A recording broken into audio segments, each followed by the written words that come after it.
All right, it's 3 o'clock. Welcome to this training session brought to you by the Society of American Archivists, Archivists of Religious Collections Section, also known as ARCS.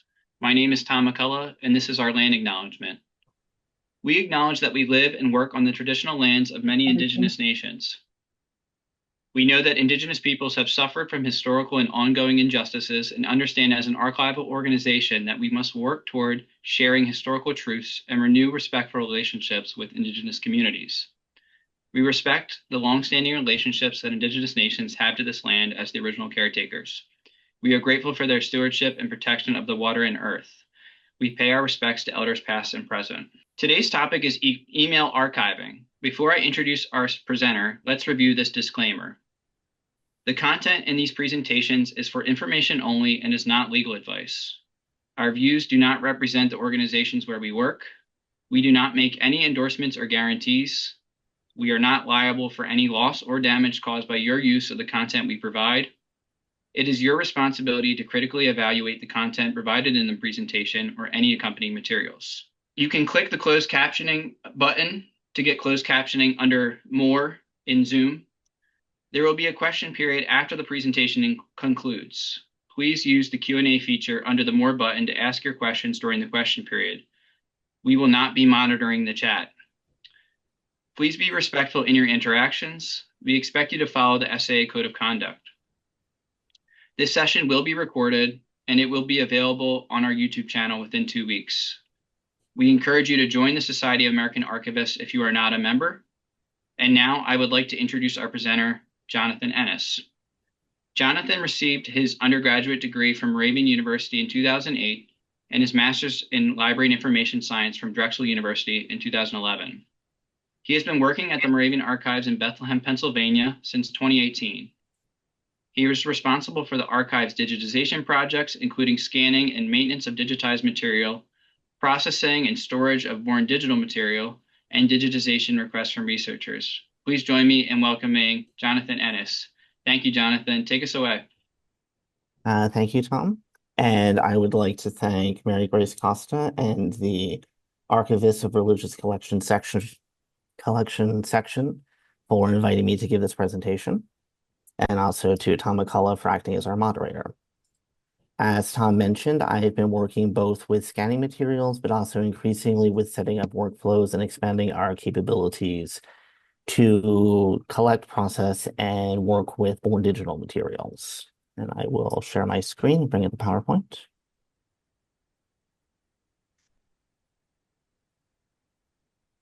This started early during COVID.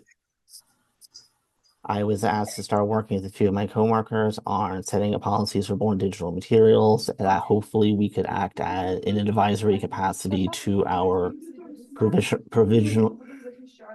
provincial elders conference are setting up policies in the long term.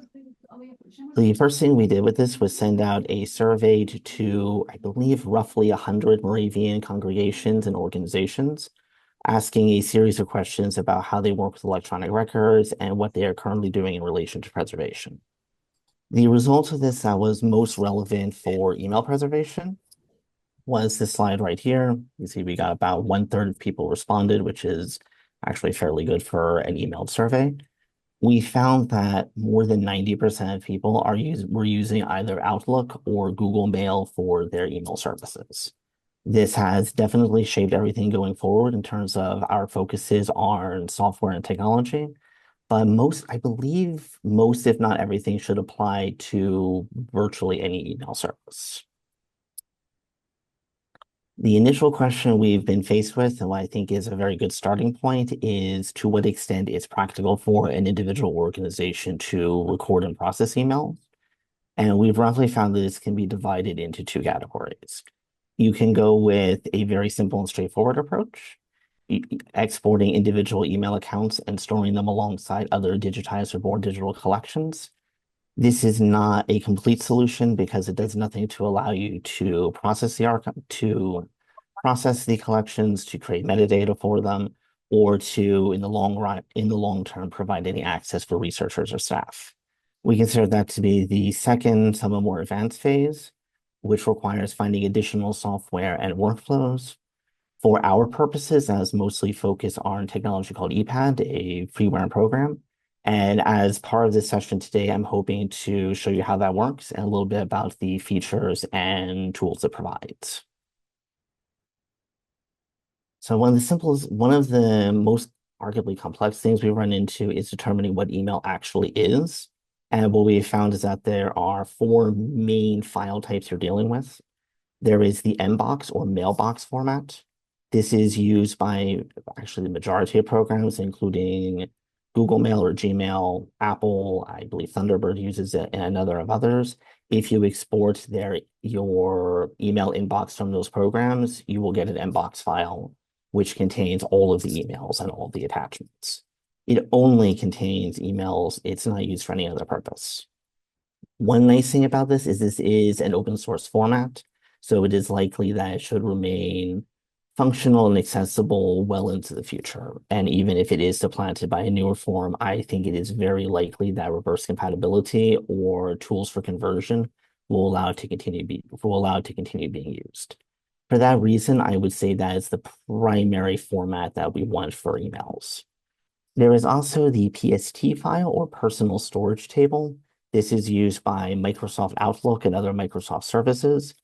It's a little more fully functioned than Mbox in that it will house not just emails, but also address books, the calendars, and I think it can handle note files, a number of other fields. The caveat for particularly our purposes here, since we're using ePad, is it has to be converted into the Mbox format for that. And that's something I will get into when we're actually looking at ePad. The other two formats that you may see are EML files or just email files. If you use some email providers, you will have a download button in an individual email. If you use that, you will get an EML file. It's also used if you save emails from an Apple iCloud account, which I found very confusing, but I will explain that when we get to that a little bit later. The limitation I find of EML files is they're not a bulk. If you export an Mbox file of, say, an Outlook account, that's every email in one file. If you export as EML files, you have an individual file for every email. They are considered reasonable for preservation, but they're somewhat more finicky to work with, and typically you're going to end up going back to to Mbox. The other option is XML files or extensible markup languages. This is considered an alternative to Mbox for preservation purposes, but what we have found, at least when we were doing research for use of the Moravian archives, is that the tools for processing and access are more limited. The primary option, and this is probably the major alternative to ePad, is the ArcMail, which is made by the Smithsonian. That stands for the Digital Archive of Email Program, which is an XML program that does broadly similar functions to ePad. The reason we favored ePad in the end is we found it to be more user-friendly, and it's been under a more consistent development. I looked on GitHub while I was doing research for this presentation, sorry. DRCmail hasn't been updated in about 4 years, while ePad has had at least bug fixes in the last, I think, 3 weeks. So it appears to be in more active use, and I really do like using open source programs for archival purposes. I'm not really a fan of being tied into subscriptions. The limitation to that is once development stops, it's almost inevitable that at some point there will be a Windows update or a change of computer software that will break it. And you can't necessarily be confident that someone is going to come back and upgrade it. It appears that in ePad's case, at least at this time, that's less of a concern. So the main question, this is probably the broadest question we can touch on in this presentation, is how do you download an email account in the first place? As I mentioned previously, you can often download individual emails very easily, but this is hardly practical, especially if you're asking, say, the office manager of a church halfway across the country, go through, open every single email you've ever received in this account and download it so you can send it to us. It's just not a reasonable request. So we want to go through and find techniques for downloading everything at once, or at least everything within a given date range at once. We have basic display here for how you would do that in Microsoft Outlook. And then I'm going to exit out and show how it would actually work in progress. So let me just switch. And that's wrong. So this is my work email account. Out of consideration to researchers and coworkers, I'm not going to use my main inbox. I made this EPAD test Outlook subfolder as just for demonstration purposes. So what you would do is you would go to File, Open and Export, Import/Export. You would select Export to a file from the list. I believe most of the others are more intended for transferring between computers or possibly for an IT department's use. Next, we want an Outlook data file, .pst. I'll touch on the comma separated values option in a moment. Next, this is something I do like about PST files. They are more flexible, and now you can go through and select just the specific things you want to export. And you can also filter them. So you could say, I only want the emails that were sent to this other archive, or I received from this researcher. Not necessarily what we were talking about in this context, since we're looking for how to save the entire account at once, but definitely valuable tools, and I'm happy they're available. For the moment, we will cancel that. We will include subfolders. It's not relevant in this case, but for example, something we've considered encouraging Moravian pastors and organizations to do is sort your inbox and have perhaps business correspondence within the organization, correspondence to outside the organization, to separate them into subfolders, or even alternatively just subfolders by year, which will be both easier for the individual to find things and also provide us extra data points when we're trying to do processing. But for the moment, just EPAD text Outlook. Next, we do want to allow duplicate items. You can set the location you want it to go to. In this case, it will go to the downloads folder, and I tried to give a descriptive name, Moravian Church Archives, and it's Jonathan and the date. And you can see that's doing a PST file.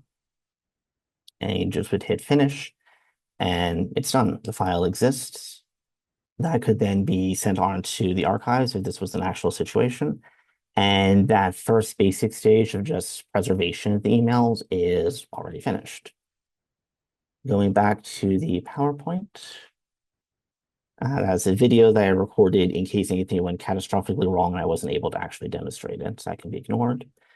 This is what you would get if you did the export as a CSV file as a comma separated values file. And actually open it, big version. It basically creates an Excel spreadsheet of the email account. You can see subject, body, you can actually see the body comes up here, or bring it up as a bar. This is definitely an option, and if you want the absolute simplest way of backing up an email account, it is probably this. It does, however, have some serious limitations. It's obviously not particularly user-friendly. It provides no simple way of tracking email threads. Like this email was a response to this email from a different person, which had been forwarded to somebody in addition to you, and so on. And an important aspect, it doesn't mention attachments at all. They're completely cut off. This is a major concern because a general principle of email archiving is, if at all possible, you will also want to preserve attachments and preserve where the attachment was. You need that association and kept maintained, which is something CSV files don't do, but Mbox files do that, and EPAD is capable of handling that in much more powerful ways, which I will get to when I try to demonstrate that in a few moments. We can go back to the PowerPoint. The other email we saw very primarily used, actually, I believe the largest number, was Google Mail or Gmail. This is somewhat similar process. The biggest difference, arguably, is that it will export an inbox file from the beginning. You don't have to change anything. And also, the files themselves are stored on Google servers, whereas at least some of the files, I believe, within a certain date range for Outlook are stored on your computer. So moving over to Gmail. I'm already signed into a Gmail account. This is not a Gmail account that is actually used. I believe I created it as an extra Zoom account a few years ago. So it's mostly a mixture of junk mail and some emails I send over just for demonstration purposes, and I need to move that. So for this, you would select your account. You would select Manage Your Google account. I will note they have changed the layout of this page several times since I began researching this topic. So the directions, what I'm showing you and the directions on the slide are accurate now. They may not be accurate in 6 months, but it should still be possible to do this. You select data and privacy, scroll down, and you will find download or delete your data. We want to download our data. You can actually see that I did this recently as a test, but we'll ignore that for a moment. Deselect all. There are 68 options, so Google is maintaining a lot of information about you if you have a Google account. But you can just scroll all the way down to mail, not too far. Select mail. You can look and see that it will do an inbox file as a standard format for storing email messages, and also a JSON file for your user settings, which is not relevant to this case. It looks like this was at some point a menu for maybe selecting other formats, but it's been grayed out every time I've ever worked with this. I think it may be a depreciated option. That's okay. Again, you can select to include all messages, or you could choose individual categories or folders. So similar option to what we had with Outlook. And once you have your selections there, you just scroll down, choose your next step. We want a download link via email. You could also add it directly to Google Drive or Dropbox, OneDrive. So it does give you multiple options in this. We want it to export once. I can't imagine setting it up for 2 months every year for 1 year, unless maybe an individual congregation wanted to do it that way and then send them to you at the end of the year. Zip file is fine. TGZ is another compression format. And you can select the size of the file and it will break it up into individual files if the account is too big. I would just send this to 50 gigabytes. The limitation is apparently if it's over 2 gigabytes, some older computers may have difficulty unzipping it or uncompressing it. So that is something just to be aware of. And if you know that it is a concern, go with the smaller files. And then you would just create export. I'm not going to actually do that since it would probably lock up the computer for a few moments. You will then receive an email on the Gmail account or the recovery email, for I believe they sent it to both. When it's ready, you can just log in and download, and it will just be an Mbox file, a zip file with one or more Mbox files. Very simple, another relatively approachable option. And going back to the PowerPoint, and we come to the slide, another video. The other one we did was Apple iCloud Mail. I just wanted to make sure that we had some information included for Mac users. This one actually got to be a little complicated because this is not what you would see if you were using a Macintosh computer as a desktop or a laptop. Unfortunately, nobody I know has a Mac and actually uses the Apple email for it. Everyone's using basically Gmail. From what I could find online, there is an option just in the settings for the Mail app on a Macintosh computer to export as an Mbox. So it should be the same or very similar to the previous two approaches. For Apple iCloud Mail, which is if you create an email account tied to your Apple ID, for example, I have one for my iPhone, or if you use an iPad, that may be an option. It is similar, but maybe a little more complicated. This is the Apple account if you log in through a browser. You cannot do this directly through the device. It has to be through a browser. And for this one, I'll do a video because I had to do some editing on this one since I had to put in my account credentials multiple times in order to do this. So we'll just play that. So from the main screen, you would just select privacy or move the mouse randomly first. And then your data, manage your data. That was where it made me log in a second time. Request a copy of your data under get a copy of your data. And this should look familiar. It's basically the same as the Gmail options. Just select iCloud Mail. Continue. Select the size of the file again. And complete request. Same thing. They will send you a message when it's ready and you can log back in and download. When I did this as a test for the Gmail, it took maybe a half hour. When I did it for the Apple Mail, it took over 24 hours. I don't know if that is connected to the size of their respective accounts, if it's a general pattern with the companies and how quickly they work. And that is also a definite limitation of using cloud-based mail services is currently it looks like all of them have options to export the account. Technically speaking, they could remove that at any time. So that is another point in favor of something like Outlook, where it is at least potentially on the device.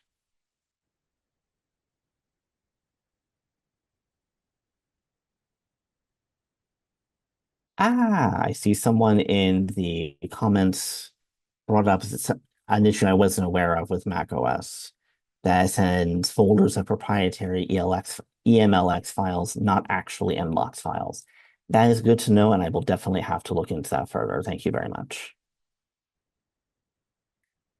So the next thing I'd like to do is look at EPAD, is demonstrate EPAD a little bit. As I said earlier, what we were finding, we did our research, is EPAD does seem to be more or less the agreed upon standard, or at least a tool that is in use for most institutions that have email archiving policies really established. With the exception of the DARC through Smithsonian, I'm not really aware of another program that has reached this level of completion and usefulness. There was a project called Tomes that I believe either North or South Carolina State Archives is working on, but I couldn't find any information that was actually completed. I did unfortunately only start looking at that last week, so it's possible that it's further along than I realize, just as another name to potentially look. Another thing I am aware of is there are email archiving programs or services that are aimed more at IT people and are more focused on that angle of it. They probably would work. My understanding is they are rather expensive, which is obviously a limitation for most archives and certainly for our purposes. And it's not advancing. Just quick. So what is EPAD? It stands for Email Processing, Appraisal, Discovery, and Delivery. They didn't add it to the acronym, but they've added and preservation on their website. It is a free and open source program that was developed by Stanford University's Department of Special Collections and University Archives, along with Harvard University and the University of Manchester. It will work on Windows, Mac, or Ubuntu server systems. So it is very versatile. Anyone can install it. It's a little finicky. There's a few finicky things about how it installs on the computer, which I will bring up briefly later. But the actual install progress is very, very simple. This is not a complex program to get started with, nor are the system requirements particularly extreme. I think it does want a decent amount of RAM, but that's true for most archiving purposes anyway. What EPAD does is it's divided into 4 modules. The appraisal module is the idea with the appraisal module, which is the first one, is that an archivist will sit down either in person or maybe through a phone call or through Zoom with the person who uses that email account. So a pastor, an office manager, a professor, whatever the details of your organization is. And they will be going through the account together to flag messages that have personal information and should they don't want transferred to the archives, to identify material for different to subdivide material, to flag material that may need further review, to determine these messages are spam and we don't actually need to preserve them at all, etc. And then export that in a preservation format, I believe default sandbox, and then move that on to the processing module, which would be used at the archive by archive staff. And that actually does basically the same things that the appraisal module does. It doesn't significantly change it. However, it does have additional tools for creating collections and collection level metadata. But it basically lets you do all the same things that the appraisal module does. At that point, you've achieved a sort of halfway point between the 2 levels I touched on previously. You have the ability to preserve the emails. You also have metadata about them. You've done basic ingest processes for it, but you still don't have a way of actually allowing access to these emails. And I will say part of the reason I split this up, we've been working with the appraisal and the processing modules. We have not really worked with the discovery or delivery modules, as that is significantly more complex. And the Moravian Archives has a 50-year, my mind just went completely blank on the term. For 50 years after private records are created, no one is permitted to view them. So for our purposes, that's not going to come up for any emails we ingest in the foreseeable future. It's, I believe, at least like 30 years off. So we haven't looked too much at this now, but the features are the discovery module, which would run on a server and be connected to your website. And that would allow researchers to remotely look at it, seeing essentially redacted emails. I believe they can see the to, from, and subject fields by default, but not the actual content. But they can use that to determine, are there emails in this collection that I'm interested in? Is it worth me contacting the archives or visiting in person? The delivery module, the idea is that that would be running on a terminal like in your reading room. It locks it to that terminal. The emails cannot be accessed remotely on that system. But that would allow a researcher to make an appointment, receive any necessary permission, and come in and look at all or portions of an email account, specifically that specific email account, and specifically emails that were not flagged for further security measures.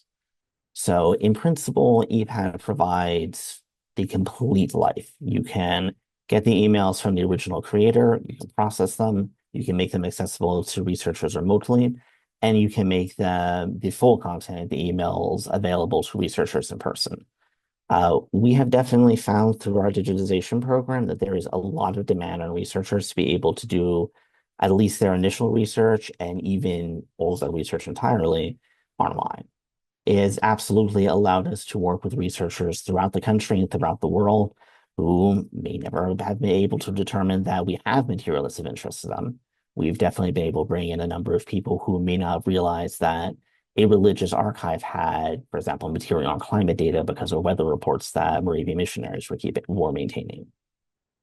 Or that, no, we have material they want, but it's not practical for them to visit in person, and they're able to do it with through digitized material.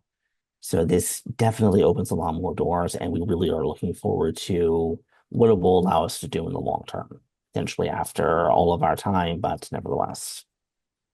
So as for the program itself, it is I wrote it down. That's not really relevant. It runs within your web browser. This is the main page of EPAD for the appraisal module. You can see I put in some basic data already. This is an email account belonging to Jonathan Ennis. This is the primary email address of that person. In this case, it is that Gmail account that I said is mostly used for testing purposes. I've given a title, and it's Jonathan Gmail. Setting aside for a moment, another option EPAD does offer is the Internet Message Access Protocol, or IMAP. In theory, what this would allow you to do is you could be, for example, on a Zoom call with a pastor who's 600 miles away.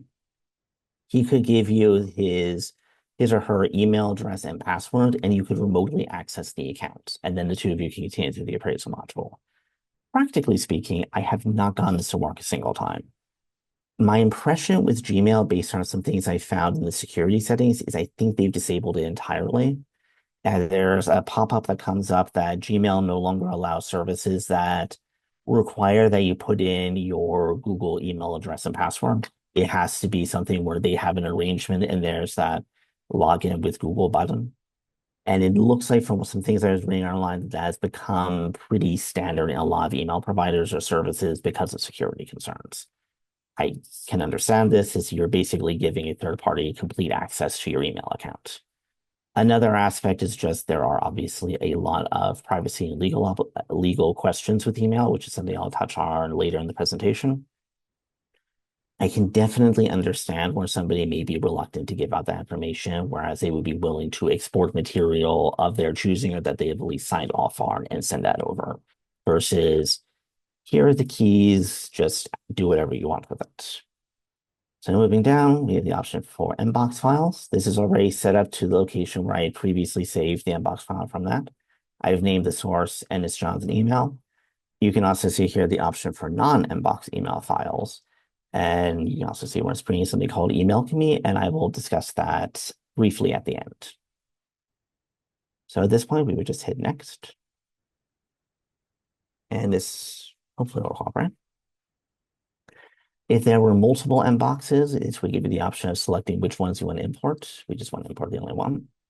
And we can see that there's only one folder and that there are 72 messages in the size. So next. While it's working, I'll touch on a related issue. If your, I don't think it's going to take 8 hours, it better not. If your archives or your larger organization or individual congregations are working with an IT company, I would definitely encourage conversations with them. You may need their help in order to do something like install EPAD initially. We needed to set up with them to bypass some of their security features so that we could do things like this. And depending upon your specific setup, they may also be able to help. Perhaps they have a system where they can download the emails themselves and provide them with the user's permission. That gets back into there are IT level resources for working with email archives that may be of value. So I would definitely encourage conversations with them, seek their opinion, and determine what's going to work best for everyone. So this is what the appraisal module of EPAD looks like. You can see this is Ennis Jonathan Gmail, pulled that from the previous page. You can see the date range on it, the number of messages, how many were sent by the account. At this step, you can already add our metadata for collection level, EAD metadata, or premise metadata. This automatically is one of the things that we like about EPAD versus some of the more IT-focused tools is the ability to handle things like metadata, not just the preservation aspect. But we could go in and see all messages, which will load very slowly. And you can just click through and you can see every email that is in the account. And at this point, you can do things like you can go into labels, you can add labels and specify this email is cleared for release. It can be added to the discovery module if you're doing that. This is permitted for transfer at all to emails that have been reviewed versus emails that are not been reviewed, which is very useful since an email account is likely to have potentially thousands of individual emails. I forgot what else. You can provide a label to all messages in an account. For example, if we've determined everything has been reviewed, you can just set for all and you're done. And just X out of that. Another thing you can do from this screen is just see all of the attachments that exist. You can see these are mostly buttons from an email, probably business email, but also the screenshot that was an attachment, a document that was an attachment. You can organize by type, see just PNG files, organize it by size, organize by who sent it. So you can already see the benefits that EPAD has as opposed to doing a CSV file. This keeps the emails the attachments associated with the individual emails and provides both better context and just a lot more options to work with them. So if we go back to browse, and it gives us a lot of information on the accounts, but we can look again, just image attachments or all attachments entirely. We can look at all of the accounts that we use, all of the correspondence. It can pull up a graph. We can see who's been sending the most emails in a given period. So like mostly emails from myself because I forwarded a bunch of emails from my work account to this one just to have more than just junk mail. See, that happened in September. You can also do some things like you can edit the list of correspondence. If you want to confirm, for example, that Jonathan Ennis as my name is associated with these two accounts, but also add in a third one, or that, what's another good example? The two Dropbox accounts are actually the same one. That is not actually how to do that. You could go here, you can see we have Dropbox and Dropbox. You could confirm that those are both emails from the same person, and there is an option to just merge the correspondence to group all of them together. I'll do that.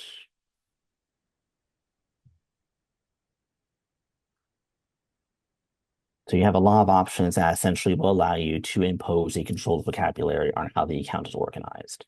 You can also download just this list or upload additional material. A similar thing with entities. This is a little limited because it's based upon what EPAD has installed in it. But for example, if I want to see what universities this account talk to, I can see Indiana University, University of Virginia, Georgia State, and Boston University. And if I select one, I can see just the relevant emails. There's also the lexicon search.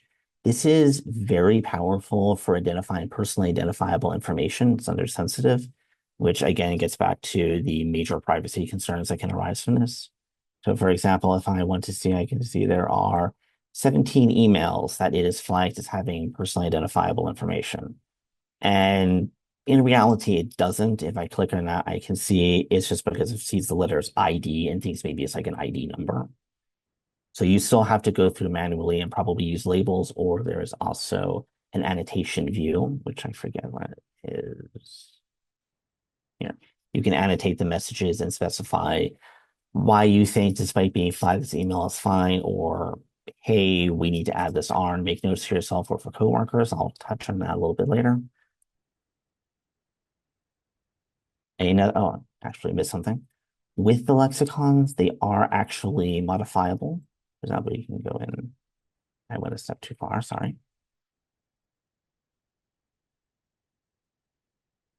There it is. You can edit them. So you could go in here and add or remove terms that you want to be flagged. So fantastic options for sorting it. This could also potentially be used for attaching tags to emails and other match over CSV files. But once you've completed this, you've sorted the whole email, you're confident about what you want transferred to the archives and perhaps any additional material you need, you would go up here to export. Always takes a moment in Alchemy. And you would say that you wanted to export to the next EPAD module, so the processing module. You would specify the location of it somewhere on your hard drive or a network drive, click export, and it goes there. You also have the option to export attachments with a sub option to only export attachments that the EPAD could not recognize. It can handle most basic formats from what I've seen, but if you attached maybe some sort of programming language was used that I'm familiar with, you could say, I just want to export those so we can preserve them separately, or perhaps contact your IT company or other coworkers and say, hey, what is this? Do we need to preserve this? Can this be left off? And a similar option here to download only the messages. At this stage, this is where EPAD does get a little less user-friendly. You cannot switch between modules from within EPAD. I do not know why this is a little inconvenient. So we will go in and close each EPAD window, and we will go to the system tray, which I have blocked the video, and quit EPAD. So here you can see this is just a folder on our network drive. I ran into a problem yesterday where I tried to test something with EPAD, the software crashed, and it was crashing our launch. So I actually ended up doing a clean install in a slightly different folder path. So it is working, but it's not quite as elegant as it used to be. How we had set it up was by default, when you run EPAD, it's going to put everything under C drive, program files, users, and then the primary user, the user who is signed in, which is a little inconvenient to get to, which is why I've made shortcuts. We chose to move it so that I was putting everything in a folder on our network drive. That way a coworker of mine could access them. Both of us could work with the email accounts, admittedly not simultaneously, and we could also double check each other's work and make sure everything is correct before finalizing accounts. That is not currently working, so I cannot demonstrate it. But to change modules, you have to open the EPAD properties folder. This is in CodeWriter. It's just a text file. You can open it in Word, in Notebook, whatever works. And you just go up here, EPAD mode, change it to processing. There's also the options here for changing the folder path so that you can tell it, I want all the folders to be under my documents or wherever you happen to like it. And we save this, exit out, and reopen EPAD. And you would need to do this for each of the 4 modules. The catch with particularly the discovery module is it has to be running on a server. So it's not something you can just boot up to experiment with. That has to be previously established. I think there is a test system, but you have to run it through Java. Another potential question for your IT company is EPAD does run through Java. So if you have a system that's blocking Java, you may have to get an exception made for that.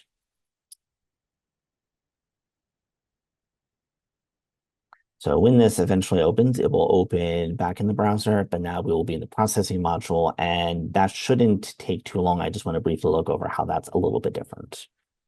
So here you can see however many email accounts that you've imported into it. You can actually set a photograph or perhaps a logo or something. This is not the same the same email account I was showing in the appraisal module. This is one that I partially did yesterday. So if I email, I can see basic information, the name, there's a spot where we could have about information, the sorry, a field for the scope and content, for the scope and contents, the rates and conditions,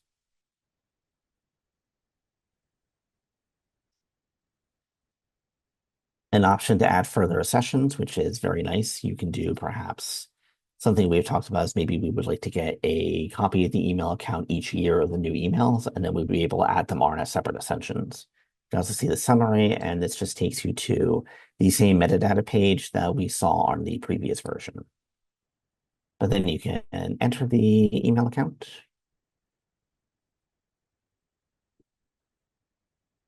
And you can see virtually identical to what we were previously looking at. Same options with a few more metadata features, but no major changes. In principle, you could skip the appraisal module and go straight to this. Once you are content with this, you would go to export, and now you can export for a preservation copy. And at that point, you just have an inbox file with everything saved. The usual best practices for born digital content apply. You would want to create a checksum file. I think there may actually be one embedded, but I would personally like to have a separate one as well. And you would want to have it preserved in at least a minimum of 3 locations with at least 2 storage media, and 1 location needs to be offsite. How we are doing that is everything is backed up on 2 external hard drives. One is in my workplace, one in the vault. And our offsite in different format copy is on Amazon Web Services. Their Glacier Deep archive storage allows you to pretty cheaply. We have terabytes of content uploaded, and we're paying about 30 a month, I think. The caveat, of course, is if we ever need to retrieve it, it becomes much more expensive then. But we're treating that as the last ditch. The archives has been hit by a meteor. We've lost everything. How can we at least recover the digital material? That would be the option.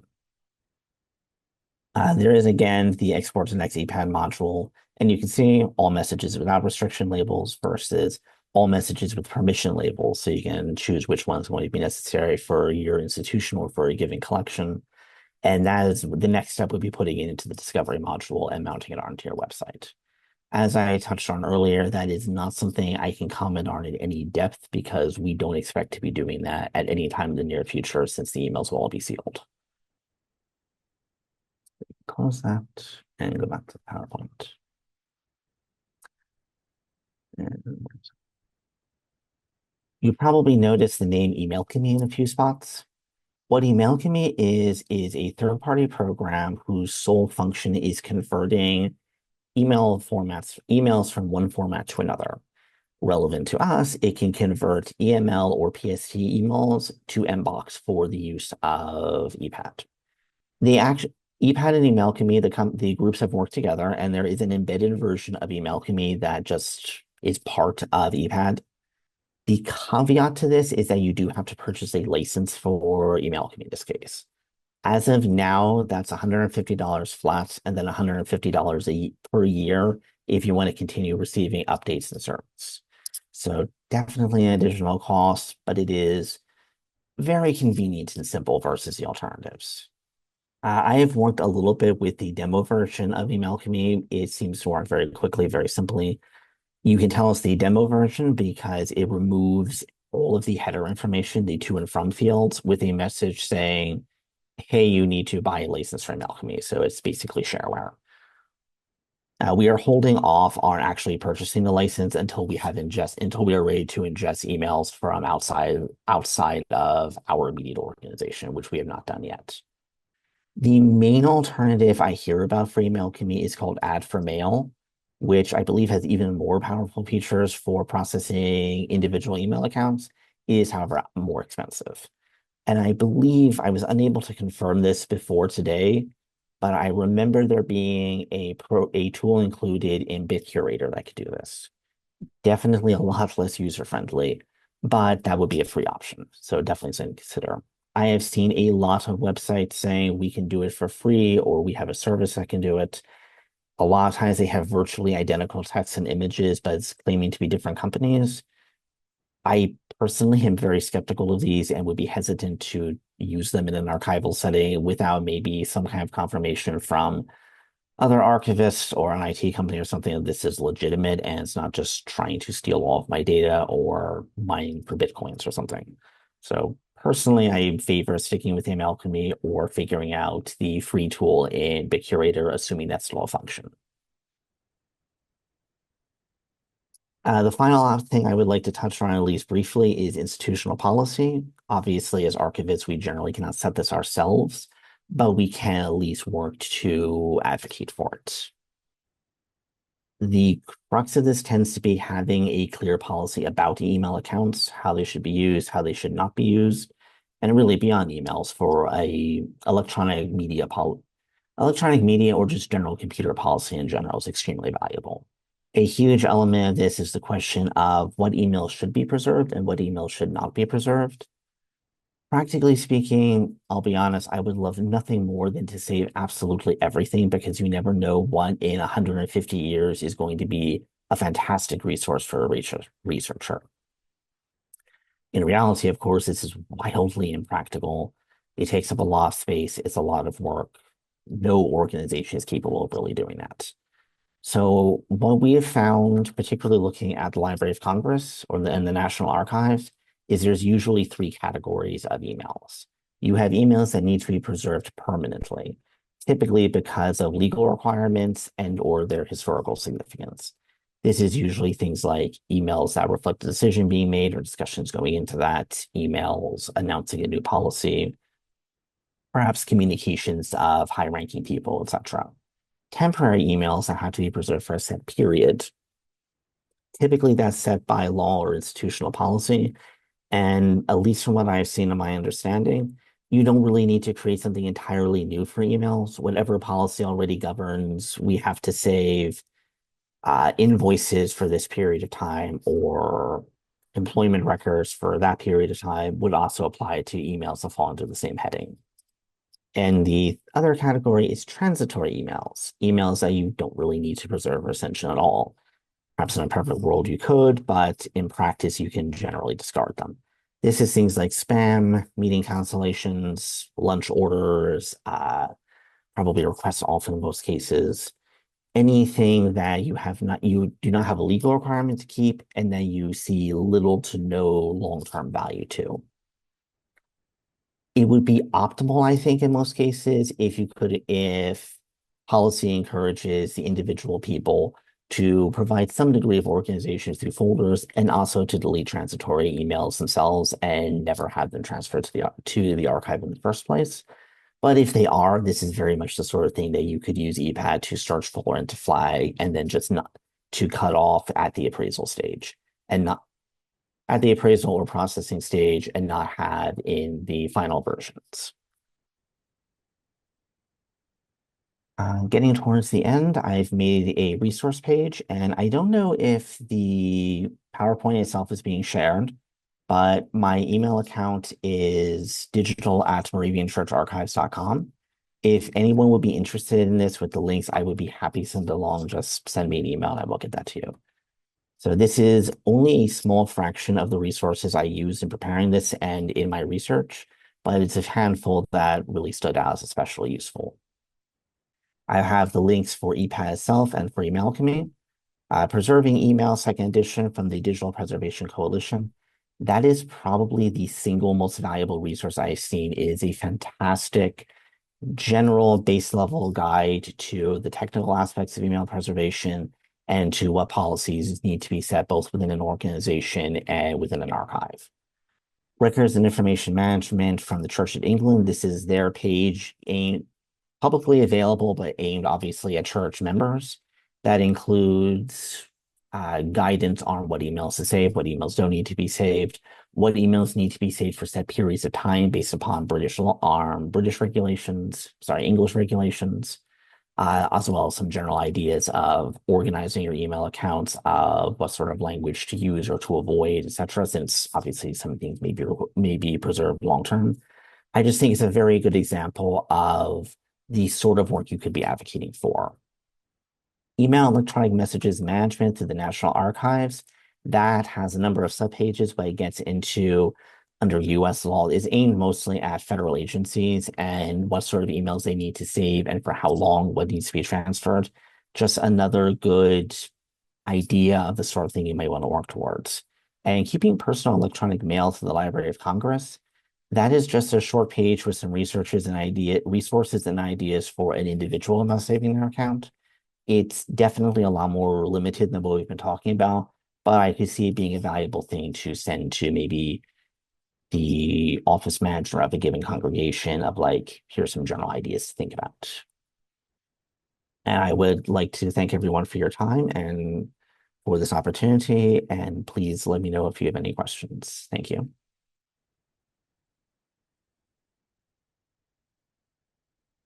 And I will stop sharing. And thank you, Jonathan. I'm sure everyone enjoyed that. Really informative, not even just introduction, but you got pretty in depth. So thank you so much for walking through some of the steps of a number of different, email service providers. Thank you. You already received a number of comments in the chat, many thank yous, and I just want to start with a few questions that we have in the Q&A. Someone had a specific question about once you open an inbox file, is it possible for you to conduct some deletions since it downloads the entire email account? If you are doing it through ePad, absolutely. You can go in, you can delete individual messages, and then save the inbox again. I didn't specifically show it, but in addition to the Exports tab, there is also just an option to save the file.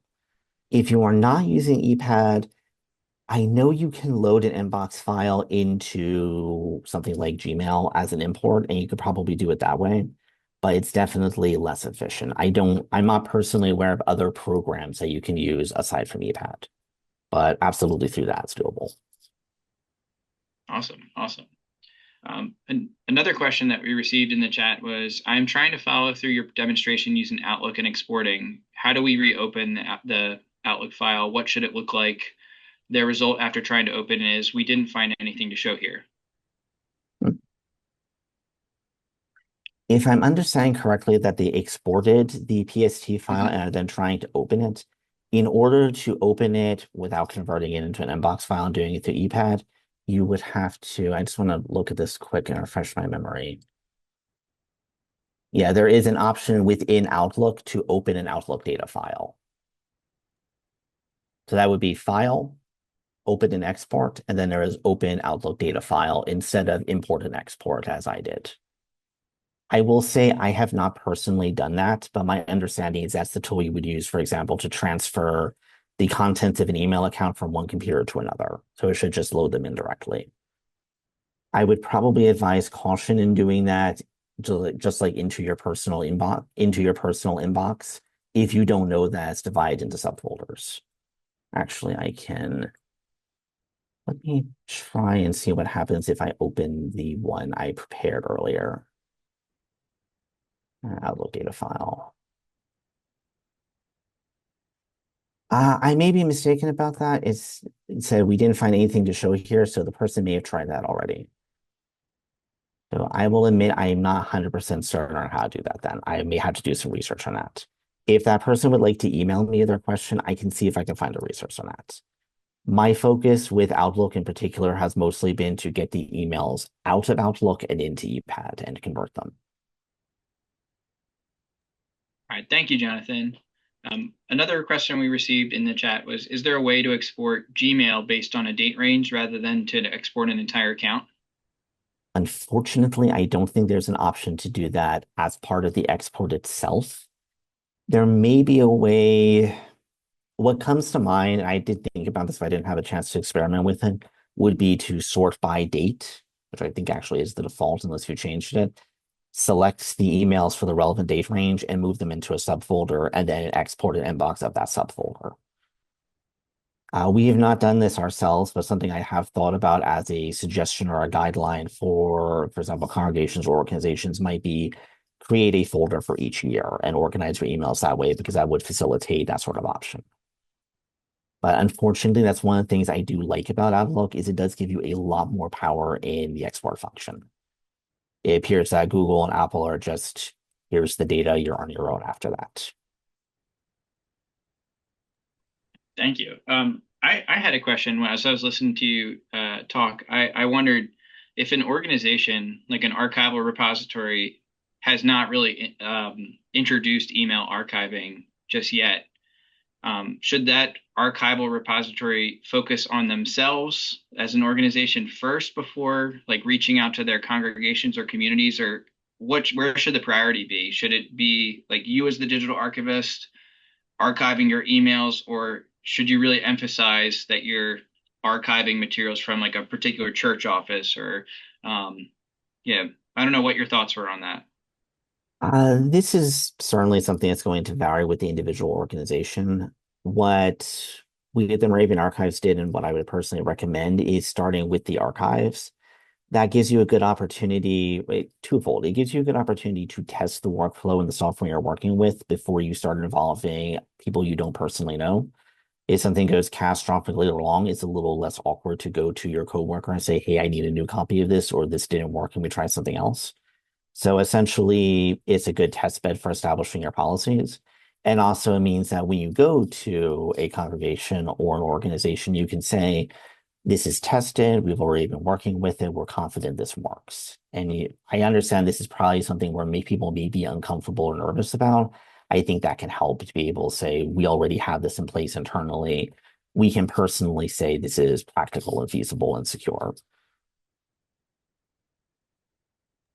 That's great. And you also mentioned like working with congregations. What should the responsibility be with, maybe the archives that's responsible for archiving emails in should they hold should they hold workshops with congregations? Should they be writing the policy, the email policy, or who does that fall on?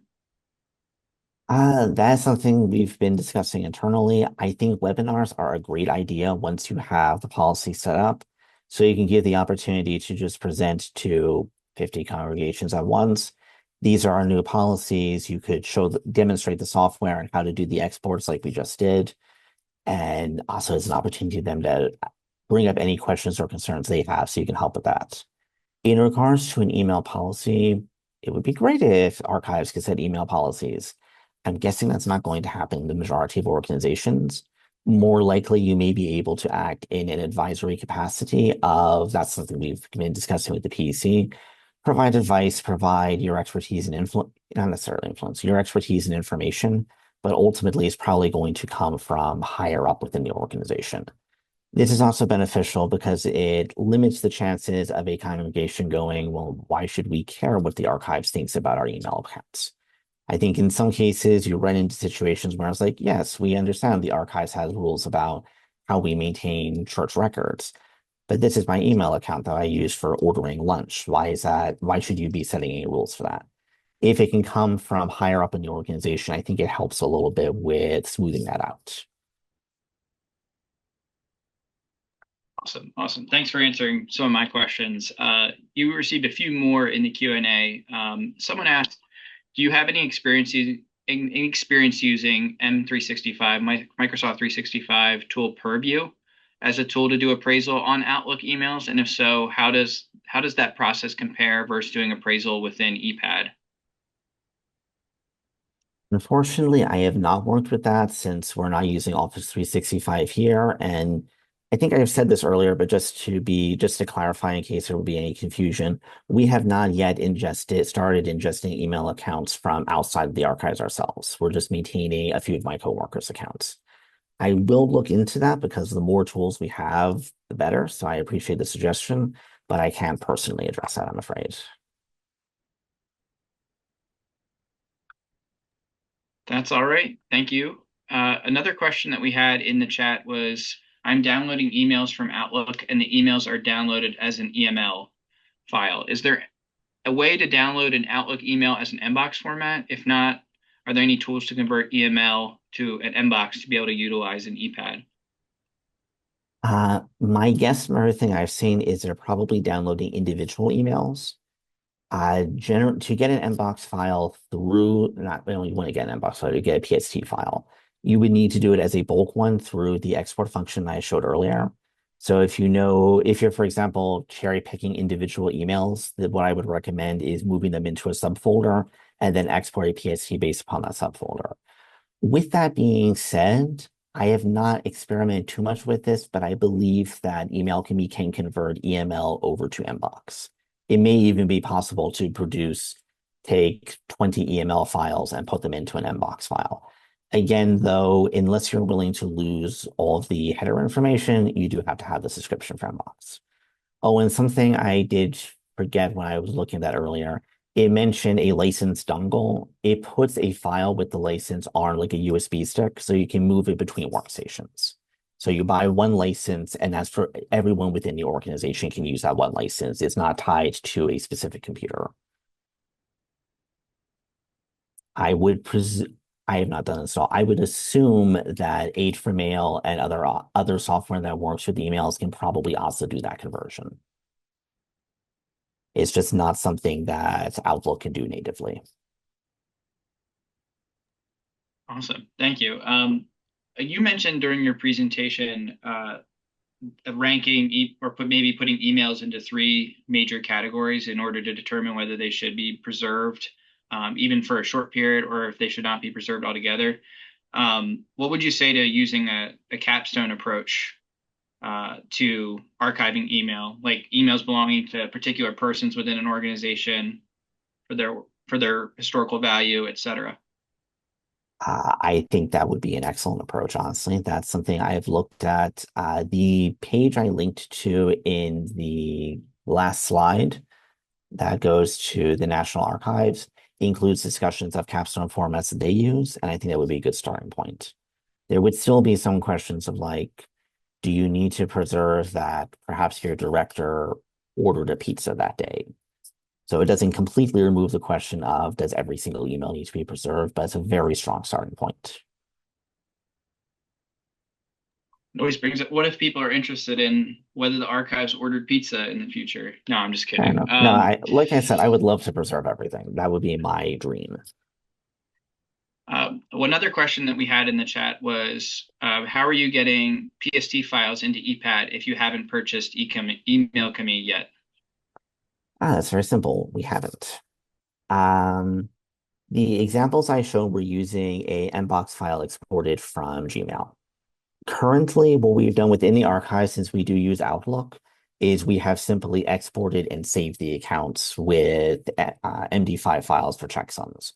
Currently, we are not set up. We have not started doing, for example, metadata for them. When that happens, basically, I've just been holding off on asking to include the license for it in the budget. But as soon as that comes up, as soon as that's available, or as soon as we start getting emails from other congregations, we can easily add that. I did use the demo version of ePad to convert some over and import them just to make sure that it worked, and it worked perfectly. It just does the old shareware trick, if anyone remembers like old shareware games, of removing important information with a message telling you that you need to purchase the license. So I can confirm that it works, and it's very, very simple. It's just literally just aim it, tell it the folder in question where the files are, what you want to convert it to, and press done. Oh, and put in where you want the files to go. So I have no doubt that when we are ready to start doing that, I don't see that being any sort of a problem. But that's a very good question. I probably should have specified that it was a mbox from Gmail that I was showing. Great. Well, not seeing any questions in the chat. I just wanted to ask one final thing that came to mind. For many users come into our reading room, we were fortunate to work together, Jonathan, here at the Moravian Archives, and many people use analog materials, the physical handwritten and typewritten letters of individuals and organizations connected with the Moravian Church. How will people use the emails that you're working on preserving in the future? Will they be of similar research interest, you think, in 75 years or whenever they're kind of open to the public for reuse? I think they're going to be a fantastic use for researchers in the future. Email has basically taken, not entirely, but mostly taken the place of letters for communication. And people have sometimes talked in relation to digital archiving as a subset of archiving in general. People have sometimes talked about the risk of a digital dark age if we don't really step up our efforts to preserve born digital content in the future. And I think email is a huge part of that. Massive amounts of our lives, both professional and personal, exist primarily through electronic communication, such as emails. And if we don't preserve that, or if we're not careful with it, a lot of information about our lives in the late 20th, early 21st century is going to be lost. So I really do think this is very important and useful. Thank you. I think hopefully that's a really good note to end on and emphasize the importance of email archiving. I want to thank you so much, Jonathan Ennis, for joining us today to share a lot about email archiving with us here at ARCS, the Archivist of Religious Collections section. I want to thank Mary Grace Costa for hosting, and also everyone for attending today. Then thank you for your good questions that really made this a great conversation. So thank you very much. And if you enjoy these sessions with ARCS, keep an eye out in the spring. We'll be offering another Lunch and Learn session. So just keep an eye on our schedule on the Archivist of Religious Collection section website, and there should be something for you to check out in the spring. So thanks again, Jonathan. Let's give a round of applause. Thank you.